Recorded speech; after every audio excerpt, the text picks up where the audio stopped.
మహాగణపతిం మనసా స్మరామి మహాగణపతిం మనసా స్మరామి. TR creations family అందరికీ నా హృదయపూర్వక ధన్యవాదాలు. సో అలాగే 12వ తారీఖు నుంచి 18వ తారీఖు వరకు కూడా ద్వాదశ రాశుల వారికి సంబంధించి రాశి ఫలాలు ఏ విధంగా ఉండబోతుంది అనేది చూద్దాం. జూలై మాసంలో 12వ తారీఖు నుంచి 18వ తారీఖు వరకు కూడా. సో ఈ మాసం మెయిన్గా మనం చూస్తే కనుక గ్రహాల యొక్క ట్రాన్సిట్ ఎలా, ఈ వారంలో గ్రహాల ట్రాన్సిట్ ఎలా ఉందో చూస్తే కనుక ఇక్కడ కుజుడు వృషభ రాశిలో సంచారంలో ఉన్నారు. అలాగే రవి బుధులు మిథునంలో, బుధుడు రెట్రాగ్రేషన్ వక్ర స్థితిలో ఉన్నారు. ఇక గురువు గారు ఉచ్చ స్థితిలో కర్కాటక రాశిలో కంటిన్యూ అవుతున్నారు. ఇక శుక్రుడు సింహరాశిలోను, కేతువు సింహరాశిలో సంచారంలో ఉన్నారు. రాహు కూడా కుంభరాశిలో, ఇక శని మీనరాశిలో. మొత్తంగా ఈ విధంగా గ్రహాల యొక్క సంచారం మనకు కనిపిస్తుంది. చంద్రుని యొక్క గమనం కూడా మనం చూస్తే కనుక ఇక్కడ వృషభం, మిథునం, కర్కాటకం, సింహం ఈ 4 రాశుల మీదుగా చంద్రుని యొక్క గమనం కూడా, గోచారం కూడా మనకు కనిపిస్తూ ఉంది. సో ఈ విధమైన గ్రహాల గోచారం ఆధారంగా, చంద్రుని యొక్క గమనం ఆధారంగా ద్వాదశ రాశులకి ఈ యొక్క వారం ఎలా ఉండబోతుంది ఏంటి అనేది ఇప్పుడు చూద్దాం. సో మిథున రాశి వారికి సమయం చూద్దాం. మిథున రాశి వారికి సమయం చూస్తే కనుక ఈ రాశికి ద్వితీయంలో గురుడు, తృతీయంలో శుక్రుడు, తృతీయంలో కేతువు, 3 గ్రహాల యొక్క అనుకూలత మిథున రాశి వారికి చాలా బాగుంది. It's very good. అలాగే ఈ రాశికి ద్వితీయ స్థానంలో గురువు గారు వచ్చే స్థితి సంచారం. Definitely Jupiter is the God, ఆయన దేవతల గురువు, ఎక్స్పాన్షన్ ప్లానెట్. వచ్చే స్థితిలో సెకండ్ హౌస్లో ఉండడం వ్యాపార అభివృద్ధికి, మీ స్పౌజ్ లైఫ్ పార్ట్నర్ యొక్క అభివృద్ధికి, ఉద్యోగం ద్వారా మీరు కొంచెం మనీ అక్యుములేషన్కి, ఫైనాన్షియల్గా గ్రో అవడానికి, దానికి సంబంధించిన స్ట్రెంగ్త్ని గురు భగవానుడు చక్కగా మీకు ఇక్కడ ఇచ్చే ఆస్కారాలు కనిపిస్తూ ఉన్నాయి మనకి. తృతీయ స్థానంలో శుక్రుడి యొక్క సంచారం కూడా ఉంది. యాక్చువల్గా ఏంటంటే శుక్రుడు కూడా ఇక్కడ కమ్యూనికేషన్ హౌస్ అయిన ఈ హౌస్లో యాక్చువల్గా కేతు యొక్క సంచారం ఉంటాం. సో పరాక్రమ స్థానంలో ఇక్కడ చాలా వరకు కూడా ఈ శుక్రకేతువుల యొక్క కంజంక్షన్ ఇప్పుడు జస్ట్ ఏంటంటే చాలా వరకు అందరినీ కలుపుకెళ్ళే తత్వంతో, కొలీగ్స్ని కానీ, నైబర్స్ని కానీ, మీ చుట్టుపక్కల వాళ్ళని, సిబ్లింగ్స్ని అందరినీ కలుపుకెళ్ళే నేచర్తో. సో పోతే పోయింది, ఒక నవ్వు వదిలేస్తే అయిపోద్ది కదా, ఇడితే ఇప్పుడు మనకెందుకు గొడవ అన్నట్టుగా. సో చాలా వరకు కూడా మీరు దగ్గర ఉన్న వాళ్ళని చాలా ప్లెజెంట్గా, మీరు దగ్గర ఉన్న వాళ్ళతో మూవ్ అయ్యే ఆస్కారాలు కనిపిస్తున్నాయి ఈ సమయంలో. అలాగే 12, 1, 2, 3 స్థానాలుగా చంద్రుని యొక్క సంచారం కూడా ఉంది.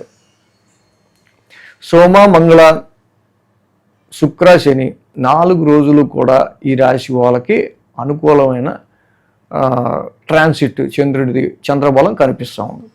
వారం ప్రారంభం మనం చూస్తే కనుక ఈ రాశి వాళ్ళకి సంబంధించి ఆరోగ్య పరిస్థితులు రీత్యా కావచ్చు.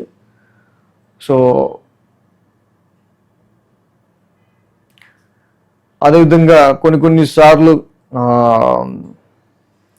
ఈ రాశి వారికి వారం ప్రారంభంలో సమ్ ఎక్స్పెన్సెస్, కొన్ని ఖర్చులు అనేవి కొన్ని విషయాల రీత్యా ఈ రాశి వాళ్ళకి కనిపిస్తూ ఉన్నాయి. వచ్చిన ప్రాఫిట్ని కొంచెం ఖర్చు పెట్టే ఆస్కారాల్లాగా, అనవసరమైన లోన్స్ తీసుకునే విషయంలో కొంచెం జాగ్రత్తగా ఉండాల్సిన అవసరం కనిపిస్తూ ఉంది. సో వారం ప్రారంభం సమ్ ఫియర్తో ఇక్కడ మొదలయ్యే ఆస్కారాలు కనిపిస్తూ ఉన్నాయి. అలాగే సోమ మంగళవారాల్లో రాశిలోనే రవి బుధుల యొక్క సంచారం. జనరల్గా రవి బుధులు న్యాచురల్ ట్రాన్సిట్లో రాశులు అంత యోగిచ్చే గ్రహాలు కాదు. సో కాబట్టి ఏదో ఒక చిన్న ఇష్యూను, సో దానివల్ల మీకు కొంత ఎక్కువ కష్టపడాల్సి రావటము, అలాగే ఆరోగ్యానికి సంబంధించి ఏదో తేడాగా ఉన్నట్టు మీకు అనిపించటము, ఇలాంటి కొన్ని సిచ్యువేషన్స్ మాత్రం మనకి ఇక్కడ సోమ మంగళవారాల్లో ఇన్ జనరల్గా కనిపిస్తున్నాయి. బట్ అలాగే ఇక్కడ థర్డ్ పర్సన్స్ ఇన్వాల్వ్మెంట్ లేకుండా చూసుకోవటం మ్యారిటల్ లైఫ్లో చాలా మంచిది. సో దానివల్ల కొంతవరకు ఇక్కడ ఎప్పుడైతే రవి యొక్క ట్రాన్సిట్ రాశిలో నడవటం, సన్ ఆస్పెక్ట్ 7th హౌస్ మీద ఉంటాం. సో దీనివల్ల అక్కడ మ్యారిటల్ లైఫ్కి, బిజినెస్ లైఫ్కి, అలాగే కస్టమర్స్తో కూడా సరైన ర్యాపో మెయింటైన్ చేయలేకపోవటం ఇలాంటివి కొన్ని కనిపిస్తున్నాయి. వీటిని మనం సరి చేసుకుంటేనే వ్యాపారం డెవలప్ అవడం కానీ మ్యారిటల్ లైఫ్లో స్మూత్నెస్గానే ఉంటుంది. అలాగే బుధ గురువారాల్లో చూస్తే కనుక ద్వితీయ స్థానంలో చంద్రుని యొక్క సంచారం. ఏదైతే మనం చెప్పుకున్నాం అద్భుతంగా గురుడు ఉచ్చస్థితిలో ఉన్నాడు, చంద్రుడు స్వక్షేత్రంలో ఉన్నాడు. ఆర్థిక పరమైన విషయాల్లో, ఫైనాన్షియల్ పరమైన విషయాల్లో, గ్రోత్ గురించి మీరు చేసే ప్రయత్నాల్లో చాలా గురించి వీటి ఆలోచనలు ఎక్కువగా ఉండే ఆస్కారాలు ఉన్నాయి. అలాగే వారాంతానికి శుక్ర శనివారంలో చూస్తే కనుక ఈ రాశి వాళ్ళకి సంబంధించి మెయిన్గా షార్ట్ జర్నీస్ వల్ల కొంచెం అలసట కావచ్చు, లేకపోతే కొంత సిబ్లింగ్సో కొన్నిసార్లు మీ కొలీగ్సో వీళ్ళ వల్ల కొంత సఫరింగ్ అనేది, దగ్గర వాళ్ళ వల్ల కొంచెం సఫరింగ్ అనేది మనకు వారాంతంలో ఎక్కువగా కనిపిస్తూ ఉంది. అంటే కొంచెం వాళ్ళ ఈగోయిస్టిక్ యాటిట్యూడ్ అనేది కొంత మీకు అది ఇబ్బందిగా మీకు కనిపించే ఆస్కారాలు కనిపిస్తూ ఉంది వారాంతానికి. సో ఈ విధంగా కుజుడు 1000 స్థానంలో ఉండటం మిథున రాశి వాళ్ళకి ఒక ఎఫెక్ట్. ఇక్కడ ఆరోగ్యానికి సంబంధించి కావచ్చు, సమ్ ఎక్స్పెన్సెస్ ఏదైనా సమ్ ఫియర్ కావచ్చు. సో కుజుడికి కేజింపావు కందులు రెడ్ క్లాత్ దానం చేయటం చాలా మంచిది. రెండోది రవి యొక్క సంచారం రాశిలో జరుగుతోంది కాబట్టి జపాకుస్మ సంకాసం రవికి ఈ రవి నవగ్రహ శాంతి మంత్రం చదువుకోవడం ఇంకా మంచిది. అలాగే కుజుడికి రవికి కూడా నవగ్రహ శాంతి మంత్రాలు చదువుకోవడం దానాలు ఇవ్వని పక్షంలో ఇంకా మంచిది. సో ఇవన్నీ మనం డిస్క్రిప్షన్లో ఇస్తాం, చక్కగా కింద డిస్క్రిప్షన్లో చూసి ఆ నవగ్రహ శాంతి మంత్రాలని చదువుకోవచ్చు. ఈ వీడియో కనుక మీకు నచ్చినట్లయితే లైక్ చేయండి, షేర్ చేయండి. మరిన్ని అప్డేట్స్ కోసం సబ్స్క్రైబ్ చేయడం మాత్రం మర్చిపోకండి.